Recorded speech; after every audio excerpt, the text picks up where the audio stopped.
Bonjour et bienvenue à l'émission Chrétien comme Christ. Aujourd'hui, nous allons parler de la fraction du pain. Et je me tourne directement vers Christine, qui va nous lire un texte des Actes au chapitre 2 et au versets 41 et 42. Alors à toi, la Exactement. parole. Alors nous allons lire ça pour montrer que la fraction du pain faisait vraiment partie du fondement de l'Église. Donc, Acte 2, 41, ceux qui acceptèrent sa parole, après le message de Pierre, furent baptisés, et en ce jour-là, le nombre des disciples s'augmenta d'environ 3000 âmes. Oh, merci Seigneur, je voudrais voir ça. Ils persévéraient dans l'enseignement des apôtres, dans la communion fraternelle, dans la fraction du pain et dans les prières. Et nous voyons ici, on a déjà étudié ensemble, n'est-ce pas, la parole de Dieu, les prières, la communion fraternelle, mais la fraction du pain faisait partie intégrante de leur rassemblement. Ok, alors lorsqu'on parle de fraction du pain, parce que ça veut dire quoi? Ça veut juste dire manger du pain ensemble. Qu'est-ce que c'est exactement? Lorsqu'on parle ici de fraction du pain, ils font référence à quoi exactement? Alors, ils font référence à ce que Jésus a fait la nuit qui précède son arrestation, ou qui précède plutôt sa crucifixion, où ils vont partager ensemble le repas, et Jésus va prendre du pain qu'il va rompre et qu'il va donner aux disciples en disant, il dit, ceci est mon corps qui était donné pour vous. Ensuite, il va prendre la coupe et il va dire, ceci est la coupe de la nouvelle alliance en mon sang. Et il va dire aux disciples, chaque fois que vous vous réunissez, faites ceci en mémoire de moi. Il y a donc maintenant quelque chose qui a été institué dans cette nouvelle alliance qui n'est faisable qu'à travers le fait que Jésus va mourir sur la croix, verser son sang, et que ce sang va nous donner un libre accès à toutes les bénédictions que Dieu a prévues pour ceux qui croiraient en lui. D'accord, donc c'est ce qu'on appelle plus communément la Sainte Seine, Oui. ou le repas du Seigneur, c'est un petit peu les noms qu'on donne dans Même la communion, la communion, dans voilà. églises aussi. Donc c'est ce moment où on se souvient de ce que Jésus a fait. Oui. Hein. Alors quand Jésus il parle, il dit ceci est mon corps et ceci est mon sang. Alors ça fait quand même un peu cannibale quand même. Est-ce que c'est vraiment à chaque fois, est-ce que c'est vraiment le sang, est-ce que c'est vraiment le corps ou c'est une représentation, c'est quoi?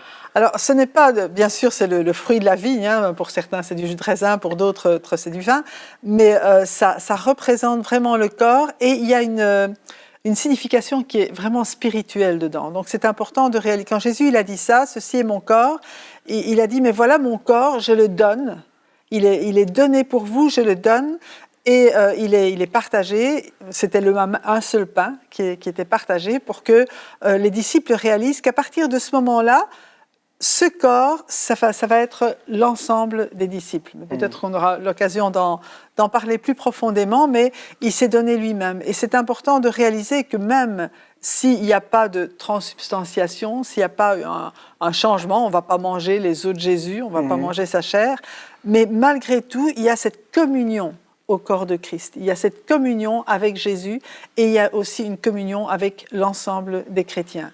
Et quand il dit « ceci est mon sang », eh bien, il dit « mais maintenant, vous allez participer à ce sang ». Parce que le sang, on va le voir aussi plus loin, c'est vraiment le symbole d'une alliance. Chaque alliance a été scellée avec du sang.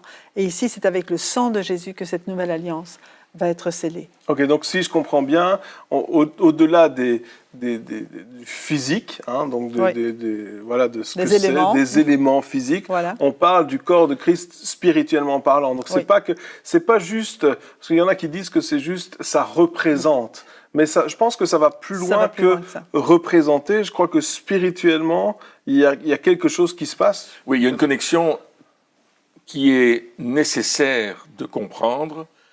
C'est que Jésus, c'est la semence, quelque part. Hein? Mais le fruit qu'il va porter est immense. C'est comme si on plantait un grain de blé, et puis on a un épi de blé. Et dans un épi, il n'y a pas un grain, il y a 10, 20, 30 grains selon l'épi et le type de blé qu'on a, et il y en a beaucoup. Donc le corps de Christ, c'est un ensemble de tous ceux qui ont cru en Jésus-Christ comme leur sauveur, et qui est devenu leur Seigneur.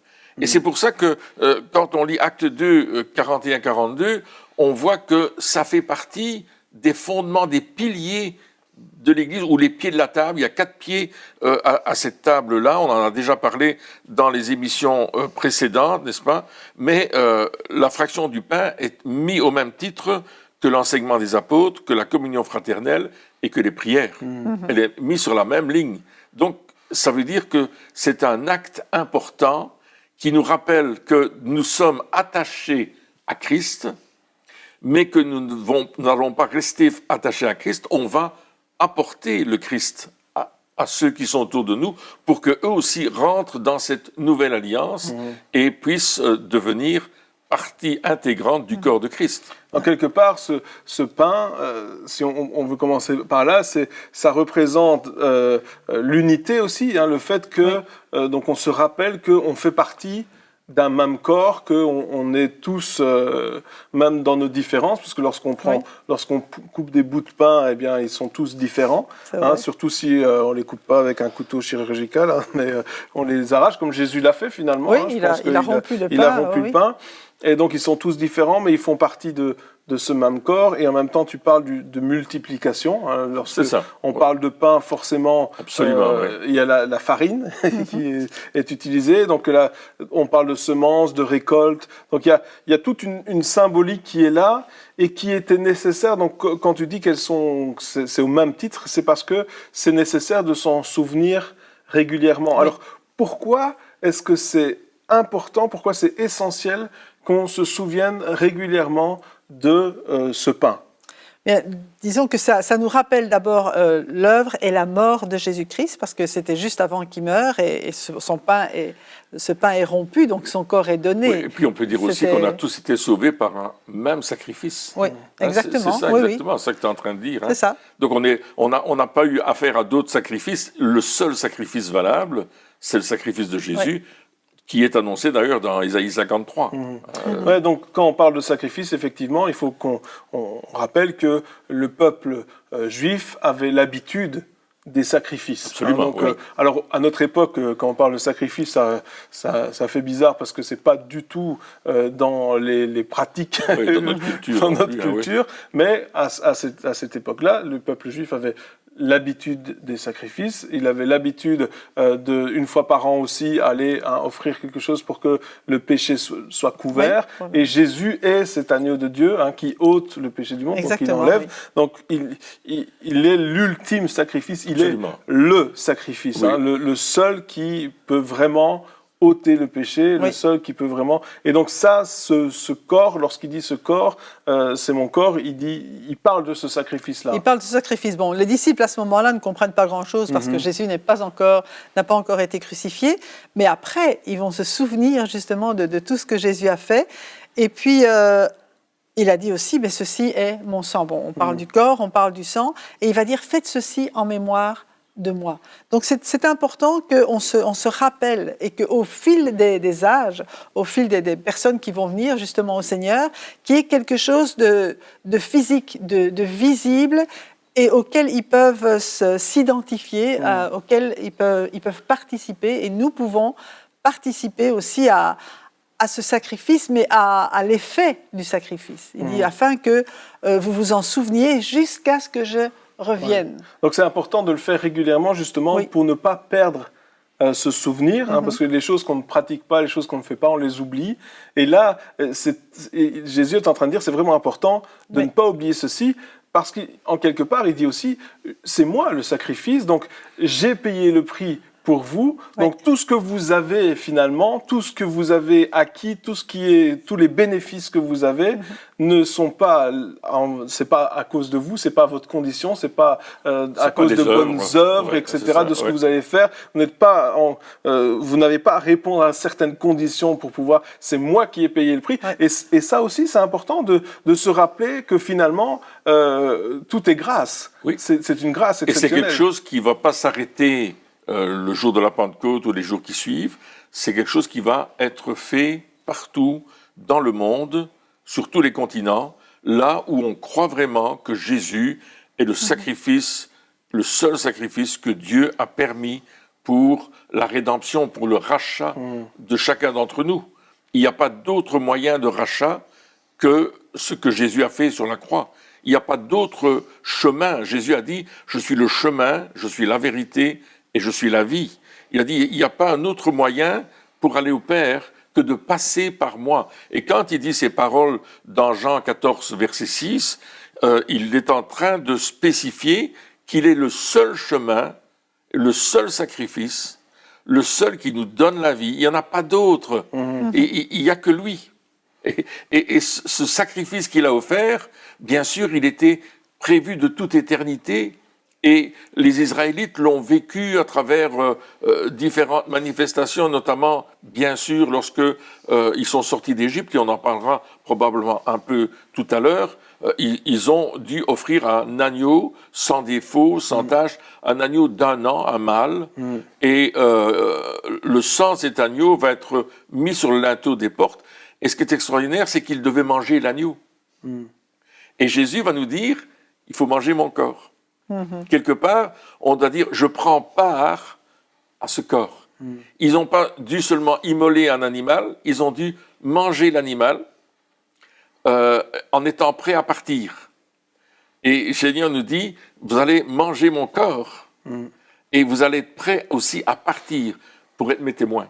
Donc quelque part, lorsqu'on parle de manger, on parle aussi d'être nourri, d'être fortifié. Ça veut dire aussi qu'on puise notre force en Christ. Notre force n'est plus dans nos capacités propres, mais notre force est en Christ. Et je pense que le vin ou le jus de raisin, ou peu importe ce qui est le fruit de la vigne qui est utilisé, a aussi toute une autre signification, que le corps, c'est vraiment très important. Et puis, il parle aussi du fruit de la vigne. Alors, qu'est-ce que ça veut dire? Pourquoi Jésus a pris ça? Bien parce qu'il a dit, ça c'est mon sang, peut-être la couleur aidait aussi, mais il dit, ça c'est vraiment mon sang, ce sang qui est versé pour vous, pour la rémission des péchés. En fait, on sait que dans la Bible, sans effusion de sang, il n'y a pas de pardon de péché. Mais ici, le sang de Jésus, il va dire le sang qui va être versé pour vous, eh bien, il va pas seulement couvrir le péché, il va pas seulement cacher le péché pour un temps, il va vraiment ôter le péché, il va vraiment pardonner les péchés. Et il va dire à plusieurs reprises, donc c'est vraiment pour le pardon des péchés de beaucoup, pas seulement de vous qui êtes là, mais il va servir pour le pardon des péchés de tous ceux qui viendront après et qui croiront en moi aussi. Et donc, le fait quand on prend le vin ou le jus de raisin, on réalise, mais Seigneur, c'est ton sang qui m'a sauvé, c'est ton sang qui m'a lavé, c'est ton sang qui m'a purifié, et je veux vraiment prendre ce sang, je vais dire, au sérieux, prendre ce sacrifice au sérieux. Alors, qu'est-ce que ça implique? Alors, on dit, voilà, le sang est là pour pardonner nos péchés. Qu'est-ce que ça implique pour notre vie de savoir, ok, voilà, tes péchés sont pardonnés? Ça veut dire quoi? On a droit à quoi quand on a nos péchés pardonnés? Qu'est-ce qui se passe? C'est une bonne question. Alors, bien sûr, donc le sang de Jésus va nous apporter la rédemption, le rachat. Jésus va pardonner nos péchés. Il va nous purifier des péchés, de toute iniquité. Il va nous rendre saints. Donc, le fait qu'il pardonne nos péchés va faire que de pécheurs que nous étions, absolument. Donc ça va changer notre nature. Oui. Ça va changer notre identité. Oui. On en a déjà parlé avant, mais donc ce pardon, ce sang qui a été versé pour nous, change notre identité de pécheur en saint. Absolument. Maintenant, nous sommes sanctifiés par le sang. C'est un peu comme si spirituellement on changeait de sang. Okay. Alors, il y a une transfusion. Il y a comme une transfusion sanguine, je vais dire spirituelle, parce que notre sang, physiquement, il va rester pareil. Même, on est d'accord. Mais spirituellement, on est de Dieu quand on reçoit Jésus, et donc on a une nouvelle vie en nous. Et je crois que cette nouvelle vie, elle passe aussi par le sang de Jésus qui vient dans notre nouvelle nature spirituelle. Et donc, ça veut dire aussi, le pardon des péchés, ça brise aussi les malédictions qui pourraient être sur nos vies, parce qu'il est dit que la malédiction sans cause n'a pas d'effet. Ça veut dire que nous étions, à cause de nos péchés, on est quelque part, on est maudits. Il y a des malédictions qui sont sur nos vies, et il y a des choses que l'on fait qui attirent encore plus de malédictions, parce que c'est la loi de la semence et de la récolte. Quand on sème, on récolte. Celui qui sème le vent récolte la tempête. pas le tempo. Tout à fait. Non, mais, mais donc, il y a donc les choses qu'on a semées, qu'on a faites, tout d'un coup, toutes ces choses-là nous sont pardonnées. Et donc les effets aussi disparaissent. Les effets spirituels, on parle bien de spirituel ici, disparaissent parce qu'on est pardonné. Donc ça aussi, quelque part, ça enlève un poids aussi de nos vies, et une enclume, ou je ne sais pas. L'apôtre Paul dit dans l'Épître aux Corinthiens que si quelqu'un est en Christ, il est une nouvelle créature. Les choses anciennes sont passées, voici toutes choses sont devenues nouvelles. Donc il nous montre bien que lorsque nous sommes en Christ, pas seulement que nous disons ouais Christ je vais y croire, c'est pas une question d'avoir une religion, c'est une question d'avoir une vraie relation d'amour avec Christ. Donc c'est la proximité. On est en lui. Et Jésus disait d'ailleurs dans Jean chapitre 15 et verset 5, si vous demeurez en moi et que je demeure en vous, c'est ça être en Christ. Il demeure en nous et nous demeurons en lui. C'est-à-dire qu'on est vraiment attaché avec lui. Et le repas du Seigneur nous montre cet attachement. Chaque fois nous disons, Seigneur, nous confirmons que nous sommes dans l'alliance de ton sang à cause de ton sacrifice. Lorsque nous prenons le repas du Seigneur, on va confirmer ces choses. Et d'ailleurs, je lisais dans Acte 2, au verset 46, ils étaient chaque jour tous ensemble assidus au temple, ils rompaient le pain dans les maisons et prenaient leur nourriture avec joie et simplicité de cœur. Donc on voit qu'ils prenaient le pain, quand il parle de prendre le pain dans les maisons, il parle de la fraction du pain. Et puis il continue au verset 47 en disant « Louant Dieu et trouvant grâce auprès de tout le peuple, et le Seigneur ajoutait chaque jour à l'Église ceux qui étaient sauvés. » Et on voit que c'est pas simplement on va rompre le pain, voilà. C'est ça. Non, il y a de la louange et de l'adoration. Ils sont en train de chanter, de louer le Seigneur, de lire les psaumes peut-être, de proclamer la puissance de Dieu. Mais ça aura pour conséquence que d'autres personnes vont dire « Mais nous, on veut ce que vous avez, parce qu'il y a quelque chose dans votre vie qui a éclaté, vous n'êtes plus les mêmes, et ça, on le veut. » Donc il parle d'une simplicité, il dit avec simplicité de cœur. Et en même temps, c'est intéressant qu'à chaque fois qu'on voit qu'il est parlé de fraction du pain, c'est jamais seul. C'est-à-dire qu'à chaque fois, c'est quand il y a plusieurs personnes qui se retrouvent ensemble. Donc il y a cette communion fraternelle, donc on parle de communion fraternelle, qui est accompagnée avec la fraction du pain, et ce rappel, parce que ça dépend dans quelles églises ou dans quelle assemblée nous sommes, mais certaines assemblées le font très régulièrement, peut-être toutes les semaines. D'autres, dans d'autres cultures, ils le font une fois par an. Dans d'autres cultures, ça dépend un petit peu, ou des fois, il y en a qui le font peut-être à chaque réunion, à chaque fois qu'ils se rencontrent. C'est vrai que des fois, ça peut perdre un petit peu de son sens, ça peut perdre un petit peu de l'impact que ça a dans nos vies. Alors, comment faire pour que ça ne devienne pas un rituel fade? Oui, mais je ne sais pas, Christine, vous voulez dire quelque chose? Je veux dire, on essaye, je pense l'important, c'est quand même de rappeler au moins à chaque fois ce qu'il signifie. Et il y a plusieurs facettes aussi au repas du Seigneur. Mais je crois que c'est un repas qui va sceller justement la communion. On est ensemble, on est heureux de se retrouver, mais savoir qu'on se retrouve pas seulement parce qu'on s'aime bien, mais on se retrouve vraiment autour de Jésus parce qu'on fait partie du même corps, parce qu'on est ensemble, on a été unis, on ne fait qu'un parce que justement on est bénéficiaire du même sang, du même sacrifice, et c'est comme si on scellait à chaque fois cette communion, à la fois la communion fraternelle, mais aussi cette communion avec Jésus. On sait qu'on la vit jour après jour, mais c'est un moment, je veux dire, privilégié pour dire « Ah Seigneur, une fois de plus, on veut vraiment réaliser qu'on participe à ton corps. » Et je dirais même, c'est comme un moteur qui va nous propulser plus loin. On va prendre ce repas et on va dire, oui, c'est vrai, on est sauvé par le sang de Jésus, on est sauvé par son sacrifice, et on veut l'annoncer autour de nous parce que c'est le seul message qui va conduire à la vie éternelle. Il est dit dans l'Épître aux Hébreux que Jésus, à cause de son sang, nous a acquis une rédemption éternel, un rachat éternel. Donc c'est pas seulement un petit rachat comme ça qui se passe en quelques instants, je suis sauvé aujourd'hui, demain je ne le suis plus. Non, non, c'est quelque chose d'éternel. Et moi je vais célébrer ce rachat éternel cette rédemption éternelle chaque fois que je prends le repas du Seigneur. Et je suis reconnaissant pour ce que Dieu a fait pour moi. Donc, quelque part, c'est notre responsabilité de ne pas prendre ça à la légère, oui. de se rappeler à chaque fois de ce que Jésus a fait pour nous, Oui. de ce sacrifice qu'il a fait, de ce que ça implique dans nos vies, cette grâce extraordinaire, hein, là où le péché avait abondé, la grâce à ce moment-là, lorsqu'on a donné notre vie à Jésus, a surabondé, Oui. donc a racheté tous nos péchés, il a scellé cette nouvelle alliance avec son sang, son propre donc sang, oui. pas avec le nôtre, c'est-à-dire que c'est lui qui a payé le prix, c'est lui qui à notre place. Donc ça, c'est lui, il a dit ok, t'étais pas capable de le faire, mais je l'ai fait pour toi. Donc c'est aussi à nous de dire voilà, je vais ne pas prendre ça à la légère, mais je vais faire ça correctement à chaque fois.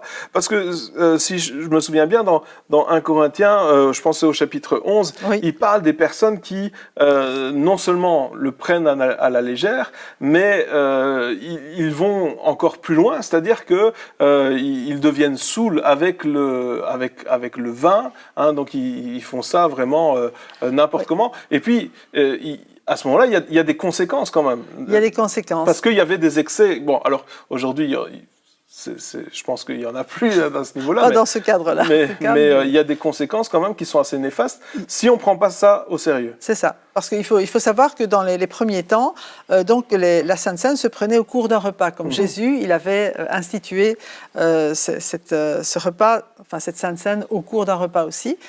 Et donc les gens venaient, notamment à Corinthe, et ils faisaient ce que nous on appelle une agape, hein, dans le sens où chacun apportait sa nourriture, juste que là c'est chacun mangeait sa propre nourriture. Et si bien qu'il y en avait qui venaient, qui n'avaient rien, qui avaient faim, pendant que d'autres ils étaient dans l'abondance, et personne ne s'occupait les uns des autres.